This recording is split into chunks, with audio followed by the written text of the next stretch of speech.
Welcome to the Insomnia Project. Sit back, relax, listen, chill.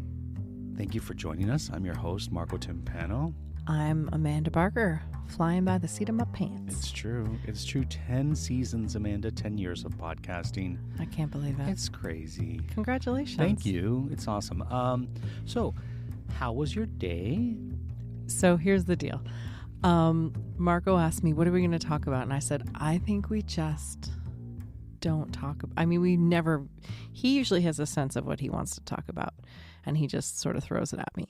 But today he didn't have one, and I'm like, that's normally me, so let's just chill and see what comes up. That's what it's meant to be, right? Yeah, fair enough. What did I just say before we turned? Oh, gravy on chips. Gravy on chips. Do you know what that means? No. So chips as in the British sense. Okay. So we are watching one of our favorite reality shows right now. It's called Traitors. The Traitors, yep. The Traitors. I have to say Traitors UK into our remote so that it knows which one to take me to. And one of the guys on it keeps saying, yeah, that's just gravy on chips, gravy on chips. So I guess that means like it's all good. That's like some sort of Britishy all good kind of statement. Listen, I love my British slang. You know what I love, Amanda? And this happened to us recently. An uncancelled stamp on a letter. You love an uncancelled stamp. I love an uncancelled stamp. I love ripping it from the envelope, soaking it in water so the stamp lifts off, and then gluing it onto another postcard or letter and sending it to someone else. So are we talking about like things that give us satisfaction? Yeah. Because that gives you a good sense of satisfaction. It does. You know, right now, our fridge is clean and sparse, and that gives me a certain satisfaction to have a sparse fridge. Does that mean we ate our fridge, everything that was in our fridge? Not even close. Okay. But, because my freezer is quite full, it means that we've made space so that we can start to defrost things in our freezer. And that's a great satisfaction because it also is saving money if you give yourself a couple weeks every year to just make sure you've gone through everything. Sure. Depends on the time of week, the month, whatever, but whether we're going away, whether That's we're true. not. But I just wanted to give us some breathing space. And I grew up with a very packed fridge all the time. My mom made sure that we had everything and that if we were about to run out, there was already another one. I find if a fridge is so packed, I can't find anything in it. I don't know what's in it. And your mom loves a fridge that is very clean and organized. And I would say she favors more a couple of fresh things versus a packed. I've never seen your mom's fridge particularly packed. Sure. I mean, I have, I guess, but it's a different type of pack than my mom's fridge. Mm-hmm, mm-hmm. But our freezer's quite packed, so I've been trying to go through our freezer. I love a packed mailbox, too. When we come home and there's a packed mailbox. Oh, yeah. I love that. Yeah, that's a great feeling because there's so much possibility in true. the mail. Is there a magazine? A check you weren't expecting? Who knows? Postcard from someone who used an uncancelled stamp. A catalog full of things I want to buy. Could be anything. A calendar that a charity sent me because Sure. I donated to them at some point in my life. Address stamps from the same charity. Christmas cards from that charity. Right. You name it. Yeah, anything like that. I guess I really like the name charity. Although, do we say charity more? We say nonprofit. Well, they're two different things, I think. But, sure. No, I'm really excited you should clean out your freezer at least once a year, right? Oh, I would imagine a few times a year. I mean, I'd love to think I cleaned it out every month or two, but the reality is Every season, I think you're okay. Every season is a good way to look at it. Mm-hmm. I read once, a friend of mine runs I don't know what it is, like a cooking class company. And so she sends these emails and she says, a freezer should be like petty cash, not a safety deposit box. Okay, I like that. And not a savings account either. Just treat it like petty cash. Like, oh, I have this, I can grab this. Oh, I have that, I can grab that. Not like, I have all these things locked in and I'm going to use them or not someday, because I can't live in there forever. Fair enough.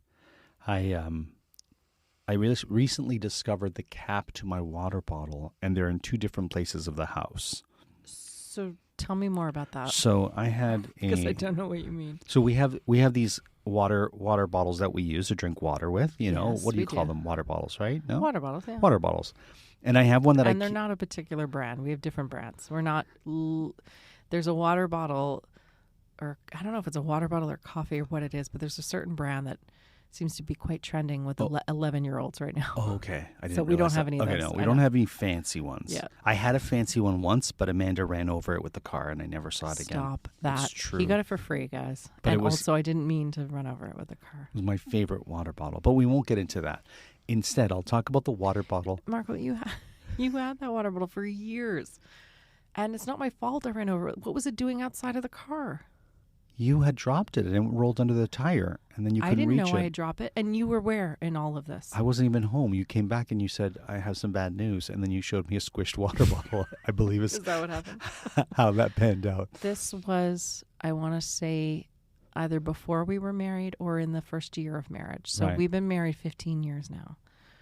So I think it might be time to let the water bottle catastrophe of 2011 go. Okay. Okay? So, anyways, I'll let that one go, even though it was a SIG You're water never bottle. gonna let- It's such a good bottle. It had a little picture of a We just hiker made on a it. point about how we're not water bottle, like we're not into brands. Right. And you just named the brand of that water bottle and how great it was because it was that brand. I know. And I've never bought one since Oh my because of it. gosh. What am I drinking out of? A Swell. Well, I think a Swell's a brand name water bottle. We should say Swell more. We should. So my water bottle that I keep in here. Hey, we have a SIG water bottle upstairs. We do? Yeah, that one you hate. The green one. I've also dropped that one. It has a bit of a dent in it. It's sort of like a muddy green. Greenish blue. The Remember shorter when one. we left one in the car and it froze Yes. overnight? Yes. And then when Everyone's done that. when the car heated up, there was a crack in it, and Yeah. so it was spilling everywhere. Everyone has done the water bottle quick freeze, forget about it situation. Everyone, I think, on the planet has been like, oh, this is warm water. I want it to be cold. I'm going to throw it in the freezer. Then it'll be cold. I just have to remember about it in 20 minutes. Cut to a week later. Oh, no, I froze it. And then it's destroyed. It's like the misadventures of water bottles, this episode. So my water bottle that I keep here, I guess I filled in the restroom, washroom, bathroom, whatever you call it, that's next to the studio here. The WC. The WC. The water closet. And I had the cap in my hand, I guess. Okay. And I brought the cap upstairs. And then I guess when you have the cap in your hand, you think the water bottle's near you. And it wasn't. Okay. And so I was looking for it. And then I left the cap upstairs. I've been doing dishes and this cap has been floating around and I don't know what to do about it. And then I discovered the water bottle. This is 3 days after it's been missing down here. So Agatha Christie indeed. is on this. So so now the mystery of the water bottle has been solved. I just need to marry the two. Speaking of Agatha Christie, that is, how is your reading going? Good. I'm on my last book of her. Sorry, I shouldn't say that because people think I'm reading her last book. I'm finishing up the books she wrote in the 1920s. Oh, you're almost finished the 20s. Yeah, so I'm almost finished the 1920s. I think that's 9 books in total. That's amazing, Marco. And I'm getting better. What does that mean? So this is what it means. I'm figuring out who did it in the whodunit part. Oh, no, you're knowing formulas and things? No, it's not even formulas. The last one Marco likes to tell you who he thinks did it early in so that he really spoils it for you. Just if so I you know. have a suspicion, I'm going to mention it. One time, I don't remember this. this is actually my mother. Oh. I took my mother and father to go see the Scarlet Pimpernel at Stratford, which is a theater festival here in Ontario. And the Scarlet Pimpernel is a scarf, I believe. It's a rougey kind of scarf. And it was like, who's this mysterious person? And at the end of the first act, you see one of the characters and he takes this red scarf out of his whatever pocket, dabs his face with it or whatever, looks around and then scurries off. And you hear a little hush in the audience like, oh, he's it. So then lights come up, intermission, go to the bathroom, get a Diet Coke, whatever. Lights go back down. The second act starts. We're about 20 minutes into the second act. And my mother, in a stage whisper, I would say, she's pretty loud, and this was pretty loud. Went, he's the Scarlet Pimpernel. Like she had just discovered it. It was kind of like, oh, I know who it is 20 minutes in. And I went, Mom, they revealed that at the end of the first act. We all know that he's the Scarlet Pimpernel. She goes, oh, well, whatever. I went to see Evita with your BFF, my cousin Danny. Wait, what? Years and years ago. You know, Danny going to theater is a very funny. Has Danny done a podcast here? He has, yeah. On waste management. Fascinating. So Danny and I went to see Evita years ago. He was with his wife at the time, and I can't remember if I brought anyone or not. But before his kids were born, even. Probably. Yeah, I think it was before his kids were born. Oh my goodness! So we went to go see Evita, and it was a big thing. You know, Andrew Lloyd Webber, Evita here in Toronto. Sure. Not the first time, but what do you call it when they bring it back? I don't know. Well, when they bring a musical back, what is that called? Bringing it back. No, it's I don't called know.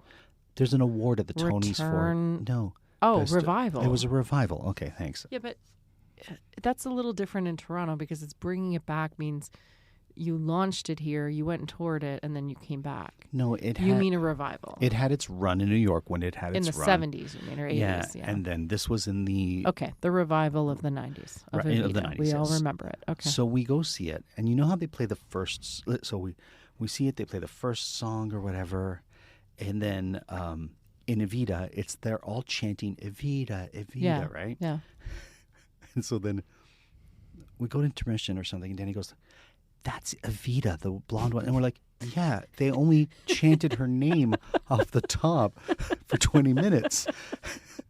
It was a new discovery to him. I'll never forget that. He took him all the first act to figure out who Ava Perón was. I took him Evita. It took him a while. I was like, what's going on here, right? Oh my goodness. So that's so funny. But I was saying something before we got to I have important, since you brought up your cousin Danny, I have important cousin updates for you. All right. Did you know that your cousins were featured on TV in the Alps where they live? And there's some pretty amazing footage here. You might want to have a look. What do you mean? Well, I'm on a WhatsApp chat with all your Italian cousins. I don't always understand what they're saying, but I kind of get the gist of it. And so Marco... So it's for his cousins here and at that side of the family, of which Danny, his cousin, is on that side, his mother's side of the family. And anyway, Marco has 6 direct cousins that all live in Trento, Italy, as well as his aunt. And so this is a WhatsApp chat so that we can all keep in touch with each other. Anyway, someone posted all of this footage. I mean, it looks like Sound of Music. It's amazing. Okay. It's like a big folk festival with bands, and everyone's wearing the caps with the feathers in them, and there's a lot of old stone structures that people seem to be marching through joyfully, and it looks like a really fun time. Okay. So I don't know which cousins are on the TV or what the deal is with that, but... Oh, I see. I think someone's kids or something. Yeah, I'll have to look at that. All right. That's so funny. Yeah, I've never seen The Sound of Music. Speaking of plays that I'd like to see, or musicals or revivals. You've never seen it live? No, I've never seen it live. I've only seen the movie. Yeah, so that's your cousins there. I don't know. They seem to be singing in some sort of Austrian-looking choir. I know it's not Austria; it's northern Italy, but yeah, none of these are my cousins, but they're probably friends of them who they. I think it's someone's daughter, but anyway, yeah, a cousin daughter. A cousin daughter. If your cousin has a daughter, what is that to you? A second cousin? I think so. I don't really know how it works. I think that's how it goes. Okay. No, my mother's cousin is my second cousin. Okay. So my cousin's kid, in this case, like Jennifer, is my cousin, right? Or is that my second cousin? I don't know. I really don't know my family well enough to know how that works. But I do know that I'm on this WhatsApp thread, and people like to send fun Italian videos. There you go. It's quite an education. You look at it far more than I do. I do, yeah. Yeah, you don't look at WhatsApp ever. I don't like those things where I have to look at stuff. Tell me more about that. So there's all these apps where it's like, I'm going to send you a message. Great. And it's a Marco Polo is the name of the app. One of the apps. But it's a video message. So I have to watch you talking to me. I don't have time to watch extra video stuff. If you send me a audio recording, I can listen to it anytime. Easy peasy. At your leisure. At my leisure. Do you say leisure or leisure? Leisure. Oh, interesting. You say leisure? No, I say leisure. What about when you write in a book, you write all the things that your company has purchased and sent out? What do you call that? Accounting? A ledger. Oh. I was wanting to see how you would say What it. about the guy that played the Joker? Yeah. Heath Leisure. Jack Nicholson. Yeah, fair enough. Joaquin Phoenix. Anyway, I don't know what we're talking about now. Well, we were talking about mail. We were talking about musicals. We were talking about getting a plentitude of mail coming home. That was a long time ago. I know. That's what I'm going through the thought that you've process. never seen Sound of Music in person, but you've seen Evita, even though your cousin didn't know who couldn't figure out which one on the stage was Ava Perón. This is very funny to me. And the actress who played Ava Perón in that production. Madonna. No, it wasn't. It was. I would love it if you saw if she was playing in Toronto. A woman who was on Miami Vice. So she was. Why are you laughing? Because people doing touring musicals make me laugh. I saw Mickey Dolenz in Aida. I saw the father on Happy Days. So why are you laughing? In Beauty and the Beast. No way. What's his name? I don't know. Tom Bosley. Tom Bosley, I think it is. Yeah. I think it is. Yeah. He played That's Belle's so- father. Oh my God. That's I would so hope. funny. I mean, what else could he have played? The one that makes me laugh the most is Chicago. Mm-hmm. Everybody plays Roxy Hart. You don't need to have talent to play Roxy Hart because you can just do a kind of cutesy voice and talk through your songs. And then you can, if you move good enough, like if you can do a jazzercise or a Zumba class, you could probably play Roxy Hart. But I saw, I don't know if I should name her because it's not going to be nice, but I saw a model. So everyone plays Roxy Hart, right? So it's like, now I have this career and this career, and now I'm on Broadway. And it's like, but in Chicago, let's chill down. When you say model, do you mean like supermodel from the 80s? From the 80s, yes. Would she be of supermodel status? Rhymes with wristy wrinkly. Okay. All right. So, yeah. Anyway, so I was doing a show. I was launching a show in Hartford, Connecticut. So we were in the smaller theater launching a very fun show that I ended up doing for 3 years. But that was the sort of... you need to, when you're going to do a touring show, you need to pick a home base to launch it, to figure out all the bells and whistles and the kinks and all that. And so that's what we were doing. So we had an extended stay in Hartford, Connecticut, and there was a touring production of Chicago that was in town for the week or weeks, I don't remember, while we were there. So they gave us free tickets to go see it. And it was so bad. Oh, no. And the director that I was working with at the time leaned over and said, she can't even walk across the stage convincingly. And he was right. Like, she couldn't make it look like a person that's walking. I don't know how else to say it. I felt really bad. She couldn't sing. She couldn't dance. They should have just put a runway. She would have been fine if they had a but runway. they need a name that people... Right, exactly. I know. I mean, I feel really rude saying all that. But... you know, they need a name. So it'll be now starring, and it can be pretty much anyone in that role, as long as it's a woman. Sure. Okay. Yeah. They can, or, you know, there's male roles. Like you could probably play the, in fact, the lead male role in Chicago, I can't think of his name. Anyway, he sings Mr. Cellophane, the guy that plays the husband, Roxy's husband, I think. The original guy? Well, John C. Reilly, I think, played it in the movie. Anyway. Was the guy who was on Law and Order, famous guy. Who was the original guy in Chicago? Yeah. Oh, really? Wasn't it, what's his name? Jimmy Smith? No, he plays the candle in Beauty and the Beast. All roads lead back to Beauty and the Beast. Everything leads. The guy that we saw when we were eating that day? No, that's Richard Belzer. All right. Anyway, it doesn't really matter. But Mr. Cellophane, which is another song from the musical Chicago, I've helped out with various castings. Usually I don't do musical castings, but there's one company I work with where I help them out with that. And Mr. Cellophane is the song that the men come and sing when they can't sing, when they're funny guys or whatever, but they can't sing. They all sing Mr. Cellophane from Chicago, or at least the round of auditions that I witnessed did. So it's one of those like fun songs that anyone can sing. So you could also put a guy in that role too. But Chicago just happens to have these roles. In fact, the woman who was playing Velma, that I saw play Velma, I was told by people who knew that they cast her because she knows how to bring her performance down so that she never outshines the Roxy Hart. So if you have somebody who's not as versed in the stage, right? Like you had a career in modeling or whatever, and you have a name and you'd like to try something new, so you're going to take on this role, but you're not a singer, dancer, actor, or whatever. This girl who plays the other, which was Catherine Zeta-Jones in the movie, just for reference for those who don't know the Chicago universe, they hire her so that she can do a more toned down performance so that they're kind of even keel, which is insane. But anyway. Jerry Orbach is the go. person I was trying to think of. The guy from Dirty Dancing. That's all you had to say. Oh, the father from Dirty Yeah. Dancing. I said the candle from Beauty and the Beast. A Dirty Dancing Beauty and the Beast mashup would be amazing. That would be amazing. Be Yeah. my guest, and mixed You with could use that. with which Be song? My Guest could be the opening song Oh, when that's they're true. driving into Kellerman's. Yeah, Yeah. Anyway. I'm trying to think of other somewhat famous people I saw in musicals. In touring companies of musicals. I saw Karen Kane, Okay.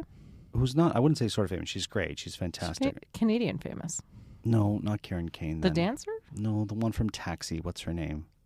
Oh, Marlee Matlin? No, from Taxi, from the television series Taxi. Well, who was the she woman in played Taxi? Latka's girlfriend. Blonde. She has a very squeaky voice. Oh, that woman. Yeah, Who's something also Kane. in Kimmy Schmidt. Yeah, yeah. Carol Kane. Isn't it Carol Kane? Carol Kane. What Yeah. did you say? Oh, you said Karen Kane. Karen Kane. Carol Kane. Carol Kane Yeah. in Wicked. Oh, as She what? She played the teacher of all the witches. I don't know, something like okay, that. yeah. I didn't enjoy she was great, Okay. but she was like the only famous person that I knew at the time. But I shot a movie with Anna Gasteyer, who played Elphaba in one of the Wickeds. oh, really? Yeah. Yeah. I didn't know she did, but I saw something on her Instagram. I didn't realize she could sing. She's a great singer. Oh, yeah. really? Very fun improviser and very lovely to work with. Oh, that's nice. Yeah, we did a movie, but I don't know what's happening with it. So I don't know. It was a Lily Singh project. We'll keep you posted. Yeah, maybe. Is there a musical that you would like to do? I would love to do. There's a lot of male roles that I would love to do. I would love to play Fagin in Oliver. That's a dream role. Okay. Or the Artful Dodger, but I think Fagin Mm-hmm. at this stage and age. I would love to play Fagin. I would love to play Judas in Jesus Christ Superstar. Okay. You need a powerhouse voice, which I don't really have, but in my dreams I do. When I was young, I wanted to play Eponine in Les Mis. That was the dream role. Didn't happen. What about you? Probably just Baron von Trapp in The Sound of Music. That's all you ever need. And you've never seen it. I've seen the movie many times, The but not the problem is musical. with Sound of Music, you got to see a really good production of it Right. because it's a long show, and every community theater does it because families love it and there's kids in it and all those things. But it can really drag. Okay. No, yeah. That's the I'm you know me, I'm not. I'd love to do Anything Goes. I've always had a big love of Anything Goes. I'd love to play Reno Sweeney in Anything Goes. I would sing that Razzle Dazzle song. That's from Chicago, right? Razzle Dazzle's Yeah. from Chicago too. Yeah. Is that Jerry Orbach's role? Yes. Okay, that's- yeah. That's the one I'd. And the movie was Pretty Woman. There. What's his name? Richard Gere. Yeah, Richard I Gere. feel like we're playing a game of like We're celebrity. definitely playing a game of celebrity. Yeah, this is the type of episode that drives Bill into Nui. Yeah, crazy. he's not happy with No. anything right now. Oh my goodness. He's just Is there shouting at his a phone. musical you haven't seen that you'd like to see? Yeah, all of them. Like Okay. any musical I haven't seen, I'd like to see. I never saw Evan Hansen, and I'm kind of mad because I could have. I was right next to it. It just opened. No one was talking about it. No one had heard of it. It had opened that week. So I could have seen that with Benjamin Platt or whatever his name is. but I was working in New York, and work kind of came first. And Sure, fair enough. Yeah. So I don't know. So yeah, recently Something Rotten I've heard is really fun. That's I'd like that's to at see Stratford this year, I think. So, I'd like to see that. or what did it already happen? I don't even know. If it is coming, we should go see it. Okay, I like Yeah. that idea. All right, maybe we'll come back with a report on some musicals we've seen. We said the last one I saw was like Water for Elephants. Is that what it's called? Not like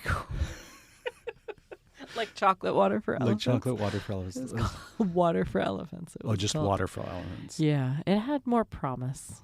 I'd like to see like Water for Chocolate, the musical. I've more never than- seen that. I don't know that movie. Oh, at all. I remember enjoying it. Yeah, it was all the rage in Yeah. the late 90s, but I don't know. People love that movie. Water for Elephants had really good parts in it that I really enjoyed, but it could have done more. That was all the in between. I want to see more opera. So there's an opera coming to town that I want to see. Which one? Madame Butterfly. Ever heard of it? Yes. Okay, so so there's that There's one. actually a musical based on Madame Butterfly, isn't there? Oh, I'm sure. I'm trying to think of what it is. Isn't it Miss Saigon? Yeah. Yeah, Miss Saigon. Yeah. Yeah. It's Okay, like- well, there you go. Well, there you go, folks. Let us know what your favorite musical is. We'd love to hear it. Or if there's a musical you saw with someone somewhat famous in it, and we'll Yeah, we want to hear about the touring production and the random person that was starring in it.